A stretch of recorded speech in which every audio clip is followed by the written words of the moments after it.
Yes, students, our last topic of this chapter is types of chemical reactions.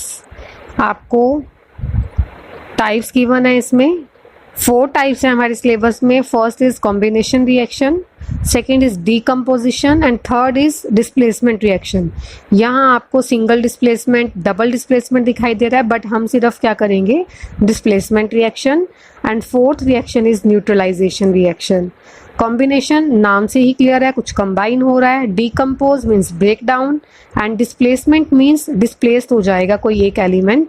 And last is the neutralization reaction. Neutralization reaction में क्या होगा, acid and base combine होकर के क्या बनाते हैं, salt and water. First discuss करेंगे हम कॉम्बिनेशन रिएक्शन के बारे में. Let us see. Combination reaction in which two reactants combine to form one product is called combination reaction. नाम से ही क्लियर हो रहा है. कॉम्बिनेशन मीन्स कंबाइन होना. रिएक्टेंट 2 हैं, 2 रिएक्टेंट्स जब कंबाइन हो जाते हैं तो 1 प्रोडक्ट मिलेगा हमें. तो इस तरह की रिएक्शन को क्या बोलते हैं हम, combination reaction. For example CaO plus water reactant है और इन दोनों को जब हमने कंबाइन करा तो हमें प्रोडक्ट क्या मिल रहा है, calcium hydroxide CaOH twice. Second है C+O2, कार्बन एंड ऑक्सीजन जब कंबाइन हुए तो प्रोडक्ट में क्या मिला, carbon dioxide. This is also combination reaction. Combination means reactant 2 थे, प्रोडक्ट हमें 1 मिला. नेक्स्ट है 2H2. ब्रैकेट में आपको G दिख रहा है ना, G का मतलब क्या है, इसकी स्टेट बता रखी है. अभी आपको चैप्टर की स्टार्टिंग में बताया गया था मैटर की 3 स्टेट्स है, solid, liquid and gases. H2 किस फॉर्म में है, गैसेस स्टेट में है. ऑक्सीजन भी गैसेस स्टेट में है. जब ये रिएक्ट करेंगे हाइड्रोजन एंड ऑक्सीजन तो हमें प्रोडक्ट में क्या मिलेगा, 2H2O एंड वाटर. ये भी हमें गैसेस फॉर्म में मिल रहा है. यहाँ रिएक्टेंट कितने थे, 2, प्रोडक्ट कितना मिला, 1. So this is example of combination reaction. Next example is nitrogen plus hydrogen combine होकर के क्या मिलेगा हमें, अमोनिया NH3. अब हमने क्या करा, यहाँ पर H2 के आगे 3 लगा रखे हैं हमने एंड अमोनिया NH3 को मल्टीप्लाई करा 2 से. That means this equation is a balanced equation. Next example given है आपको, मैग्नीशियम सॉलिड फॉर्म में है प्लस ऑक्सीजन. जब कंबाइन करेंगे तो क्या बनेगा, मैग्नीशियम ऑक्साइड MgO. सभी रिएक्शंस में हमने एक चीज़ कॉमन देखी, दैट रिएक्टेंट 2 है और हमें जो प्रोडक्ट मिला वो कैसा है, 1. तो ये किसका एग्जाम्पल होगा, कॉम्बिनेशन रिएक्शन का. पेपर में क्वेश्चन किस टाइप से पूछ लेते हैं, या तो इसकी डेफिनेशन या आपको एग्जाम्पल गिवन होगा और आपको बताना होगा टाइप क्या है. फॉर एग्जाम्पल आपके पास आ सकता है C+O2 converted into carbon dioxide, tell the type of reaction. तो कौन सी रिएक्शन होगी ये, combination reaction. They are generally exothermic reaction which involve evolutions of heat during reactions. ये जितनी भी रिएक्शंस हैं ये सब कैसी हैं, एक्सोथर्मिक. दैट मीन्स इसमें हीट बाहर निकलती है. नेक्स्ट हमने क्या बताया था टाइप, डीकम्पोजिशन. नाम से क्लियर है, डीकम्पोज मीन्स ब्रेक डाउन हो जाना. Reaction in which a single reactant break down to give more than 1 product are called decomposition. तो डीकम्पोजिशन रिएक्शन कॉम्बिनेशन का जस्ट अपोजिट होगा. कॉम्बिनेशन रिएक्शन में हम बता रहे थे कि रिएक्टेंट हमारे पास 2 होंगे, प्रोडक्ट 1 होगा. बट यहाँ पर डीकम्पोजिशन में रिएक्टेंट 1 है एंड प्रोडक्ट क्या है, 2 या 2 से ज़्यादा हो सकते हैं. एक और डेफिनेशन गिवन है, reaction where a more complex molecules break down to form 2 और more simple product is called decomposition reaction. जिसमें 2 मॉलिक्यूल्स ब्रेक डाउन हो जाते हैं. जब 2 मॉलिक्यूल्स ब्रेक होंगे तो हमें प्रोडक्ट में डीकम्पोजिशन में क्या हो रहा है कि एक मॉलिक्यूल ब्रेक हो रहा है, सिंगल रिएक्टेंट है और वो ब्रेक होकर के किस में बनेगा, 2 या 2 से ज़्यादा सिंपल प्रोडक्ट में कन्वर्ट हो जाता है. आपको जनरल इक्वेशन बता रखी है AB किस में कन्वर्ट हुआ, A + B. तो इसका मतलब यहाँ पर रिएक्टेंट कितने हैं, 1 और प्रोडक्ट कितना है, 1 से ज़्यादा, A + B 2 है. फॉर एग्जाम्पल 2H2O किस में कन्वर्ट हो रहा है, 2H2 + O2.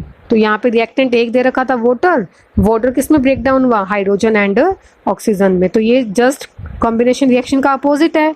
कॉम्बिनेशन में क्या बता रहे थे हम, H2 प्लस O2 कन्वर्ट हो रहा था वाटर में, यहाँ वाटर किस में कन्वर्ट हुआ, H2 प्लस ऑक्सीजन में। इसी तरह से कैल्शियम कार्बोनेट सॉलिड फॉर्म में है, ये किस में कन्वर्ट हो रहा है, calcium oxide plus carbon dioxide में। रिएक्टेंट 1 है, प्रोडक्ट 2 है, तो डीकम्पोज हो गया यहाँ पर reactant, decompose means break down हो गया। When a decomposition reaction is carried out by heating it is known as thermal decomposition. इसमें हम रिएक्टेंट को ब्रेक डाउन कर रहे हैं, तो किसी भी चीज़ को ब्रेक करने के लिए हमें क्या चाहिए, एनर्जी लगानी पड़ती है, तो ये कैसी रिएक्शन होगी, थर्मल डीकम्पोजिशन के लिए हमें हीट देनी पड़ रही है। और जबकि कॉम्बिनेशन में क्या हो रहा था, हीट रिलीज हो रही थी। दोनों में डिफरेंस क्लियर हुआ। उसके बाद नेक्स्ट आता है डीकम्पोजिशन का, आपको एक और एग्जांपल गिवन है, हाइड्रोजन परऑक्साइड का सिंबल क्या है, H2O2, और ये किस में कन्वर्ट होगा, वाटर प्लस ऑक्सीजन में। इलेक्ट्रोलिसिस ऑफ वाटर, इलेक्ट्रोलिसिस का मतलब इलेक्ट्रिसिटी जब हम पास करते हैं वाटर में से, तो वाटर भी क्या होगा, वाटर एक रिएक्टेंट है और वो किस में ब्रेक डाउन हो जाएगा, H2 प्लस O2 में। इस तरह से नाइट्रोजन ट्राइऑक्साइड ये आयोडाइड है यहाँ पर Ni3, किस में ब्रेक डाउन हो रहा है, N2 प्लस 3I2 में। नेक्स्ट है displacement reaction. Displacement, the reaction in which a more reactive element displace a less reactive element from its compound is known as a displacement reaction. displacement reaction में क्या होगा, एक ऐसी reaction जिसके अंदर ज़्यादा रिएक्टिव एलिमेंट डिस्प्लेस कर लेता है किसको, लेस रिएक्टिव एलिमेंट को इसके कंपाउंड में से। तो इस तरह की रिएक्शन को क्या बोलते हैं, displacement reaction. For example class में आप 3 फ्रेंड हो, तो जो ज़्यादा अट्रैक्टिव बच्चा होगा वो क्या करेगा, दूसरे को अपने साथ ले लेगा। तो इस तरह की रिएक्शन को क्या बोला हमने, डिस्प्लेसमेंट, मतलब अपने प्लेस को छोड़ करके दूसरे के साथ में शिफ्ट हो जाना। इस रिएक्शन को क्या बोलते हैं हम, displacement reaction. For example displacement reaction में क्या बताया हमने, Fe iron plus copper sulphate किस में कन्वर्ट होगा, आयरन सल्फेट प्लस कॉपर में। यहाँ पर Fe एंड Cu दोनों में से ज़्यादा रिएक्टिव कौन है, आयरन। तो आयरन क्या करेगा, पहले सल्फेट आयंस किसके साथ थे, कॉपर के साथ में। आयरन ज़्यादा रिएक्टिव है, तो आयरन ने सल्फेट आयंस को अपने साथ ले लिया, कॉपर से डिस्प्लेस हो गया, कॉपर से हट करके किसके साथ आ गया, सल्फेट आयरन के साथ में। तो ये रिएक्शन क्या होगी, डिस्प्लेसमेंट रिएक्शन। क्लियर हुआ, iron plus copper sulphate convert किस में हुआ, आयरन सल्फेट प्लस कॉपर में। सल्फेट कॉपर से हट करके आयरन के पास क्यों आए, क्योंकि आयरन जो है वो कॉपर से ज़्यादा रिएक्टिव है। तो इस तरह की रिएक्शन को हम क्या बोलते हैं, डिस्प्लेसमेंट रिएक्शन। तो डिस्प्लेसमेंट रिएक्शन करने के लिए आपको रिएक्टिविटी सीरीज का पता होना चाहिए। मोस्ट रिएक्टिव जो आपको ऊपर दिखाई दे रहे हैं वो सबसे ज़्यादा रिएक्टिव एलिमेंट्स हैं। जैसे जैसे हम डाउनवर्ड डायरेक्शन में आते जाएंगे तो रिएक्टिविटी कम हो जाती है। फॉर एग्जांपल हाईली रिएक्टिव कौन सा एलिमेंट गिवन है आपको, पोटेशियम, सोडियम, उसके बाद कैल्शियम, मैग्नीशियम, एल्यूमिनियम। अब जैसे जैसे डाउन में आ रहे हैं, कार्बन की रिएक्टिविटी कम है, जिंक की उससे कम, iron, tin, lead, hydrogen, copper, silver, gold, platinum. Last के जो 3 है वो बिल्कुल ही लिस्ट रिएक्टिव है। सिल्वर, गोल्ड, प्लेटिनम सबसे कम रिएक्टिव एलिमेंट हैं, तो इसलिए इनको क्या बोला जाता है, लिस्ट रिएक्टिव एलिमेंट। ये जल्दी से रिएक्शन नहीं करते हैं, इसलिए ज्वेलरी जो है वो किसकी बनी होती है, गोल्ड, सिल्वर एंड प्लेटिनम की। किस लिए, क्योंकि ये एलिमेंट जो है वो सबसे कम रिएक्टिव है। अब अगर आपसे पूछा जाए सोडियम एंड एल्यूमिनियम, आपको 2 एलिमेंट गिवन है और अगर आयन एल्यूमिनियम के साथ प्रेजेंट है तो क्या सोडियम डिस्प्लेस कर सकता है, यस। किस लिए, क्योंकि सोडियम जो है वो एल्यूमिनियम से ज़्यादा रिएक्टिव है, तो वो कंपाउंड को डिस्प्लेस करके अपने पास ले सकता है। लास्ट है neutralization reaction. The reaction in which acid and a base react to form water and salt is known as neutralization reaction. Neutralization में क्या होगा, नाम से क्लियर हो रहा है, न्यूट्रल फॉर्म में आ जाएगा। न्यूट्रल मीन्स एसिड और बेस जब कंबाइन कर रहे हैं तो हमें क्या मिला, वाटर एंड सोल्ट। तो ये क्या हुआ, ये रिएक्शन क्या कहलाएगी, न्यूट्रलाइजेशन रिएक्शन। फॉर्मूला दे रखा है आपको, एसिड प्लस बेस कन्वर्ट किस में होंगे, सोल्ट एंड वाटर में।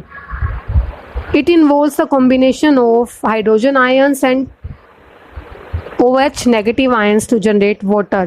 हाइड्रोजन H पॉजिटिव आयंस क्या होंगे, एसिडिक होगा, एंड OH नेगेटिव ये क्या है, बेस. जब एसिड और बेस कंबाइन कर रहे हैं तो जनरली क्या जनरेट होता है, वाटर. तो न्यूट्रलाइजेशन रिएक्शन में हमेशा सोल्ट के साथ में वाटर रिलीज होगा. आपको एग्जांपल गिवन है NaOH sodium hydroxide plus HCl hydrochloric acid. Sodium hydroxide OH है तो ये क्या हुआ, बेस. HCl क्या होगा, एसिड. मैं बता भी रही हूँ आपको, हाइड्रोक्लोरिक एसिड. ये कन्वर्ट किस में हुआ, NaCl सोडियम क्लोराइड जो आप सोल्ट यूज करते हो, कॉमन सोल्ट, प्लस वाटर. तो ये रिएक्शन क्या कहलाएगी, न्यूट्रलाइजेशन रिएक्शन. तो अगर पेपर में आपके पास में रिएक्शन आपको गिवन है और उसमें वाटर आपको दिख रहा है, दैट मीन्स तो ये कौन सी रिएक्शन हुई है, न्यूट्रलाइजेशन. वाटर के साथ में अगर सोल्ट भी आता है तो ये किस तरह की रिएक्शन का एग्जाम्पल हुआ, न्यूट्रलाइजेशन.